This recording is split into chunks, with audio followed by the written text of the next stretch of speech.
that may also be a part of this sector of the business in terms of buying MLP. So we'll bring in SMaresca. He's an executive director at Morgan Stanley. He covers this arena. And Stephen, what about the risks? I mean, the first one I guess comes to mind is, all right, what if they change the tax treatment? We're in an environment where that certainly would seem to be at least something worth talking about, is it not?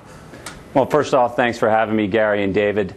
At Morgan Stanley, we don't think the tax treatment is that big of a risk at this point in time. We spent 2 days last week in Washington, D.C., meeting with various members of subcommittees on House and Transportation and also Senate Finance. Simply, I don't think they're going to go after MLPs. It's a unique structure, very similar to a real estate investment trust. It has a purpose. It's been outstanding for 25 years. And basically, its energy infrastructure is already regulated by the government right now, by the Federal Energy Regulatory Commission. So rates of return are regulated, and these are essential, critical assets to infrastructure. Rob talked about it before. Basically, the drilling by oil and gas producers. We just spent time in the Eagle Ford Shale in South Texas. You need more pipelines. You need more processing plants to get this oil and gas to end users. So it's an important part of energy. We simply don't think there's anything afoot right now to go after it. Steve, the other issue, obviously, longer term, has always been interest rates. And we talked at the top of the program why it's probably highly unlikely that interest rates are going to go up in the near term in any significant amount. But ultimately, give us an idea over the long term, when rates are going up, how does the asset class perform? You'll have bouts of time when rates go up where the asset class takes a pause. But I think what's important to note is inflation is not necessarily a bad thing for MLPs. When you look at oil pipelines and liquid pipelines, they are indexed to inflation. The PPI, Producer Price Index, plus 1.3% is a ceiling that it can be raised every year. Tariff rates for these pipelines, coming next year, you're going to have a change in that. It could even go higher. So you have inflation protectors in there. Right now, you have a situation where MLPs are yielding 6%. Which is about 350 basis points above 10-year Treasury yields. We think that's a significant cushion in place to offset any sort of increase in rates. Steve, you know what? I want to get Rob Raymond in. He's got a question for you, actually. Go ahead. Yeah, and Steve, you actually just maybe answered part of it, but the spread that we've seen between the 10-year Treasury yield and the Alerian index as a proxy today is that number, roughly 350 basis points that you just referenced. How do you think about the concept of ultimately does that spread close to something that is more akin to what historically they've traded at over the last decade, which is more of a 220 basis point conversation? And if so, how do you think that ultimately closes?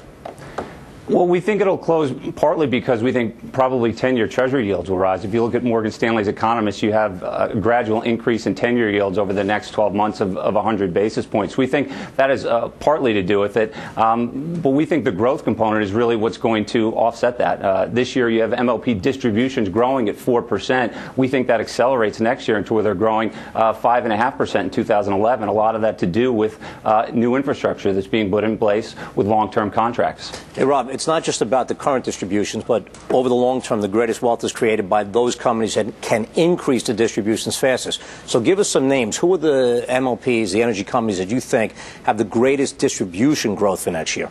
Well, I think where we're most focused at this point is really on the gathering and processing side of the equation. We heard Steve reference the concept of the Eagle Ford Shale in South Texas. There are specific assets in South Texas in places like Karnes and DeWitt County, Live Oak County, certain assets in the northern part of the Barnett Shale in Montague County, certain assets in and around the Granite Wash and Hemphill and Wheeler counties in the Texas Panhandle. Right, there are what I would characterize as some very interesting opportunities out there against an index that's trading at an all-time high. I would tell you candidly, we generically think the index is sort of fairly valued here. Right. I mean, I know we've been very positive here on MLP. Right. There's always another side. Right. And I am curious as to how you're differentiating and what your approach is. There's got to be some risks here beyond if there isn't a tax risk. Yeah. And I would generically agree with Steve as it relates to the whole tax conversation as well. We spend a lot of time looking at and thinking about that as well. I think the opportunity set really becomes what I'll characterize as a stock-picking game here. In a world of 70 publicly traded MLPs, there are myriad assets that underlie each one of those MLPs. And so this is really about buying a business and understanding what the future prospects of that business and therefore what the intrinsic value of that business looks like over the long term. But Gary's exactly right. It's not just about the current income stream. It's also about the ability to grow that cash flow stream and the dividend over time. All right. You know what? We've got to leave the conversation there. I want to thank SMaresca, Executive Director, Morgan Stanley, and, of course, our guest today in studio, Robert Raymond, Principal Founder, RC.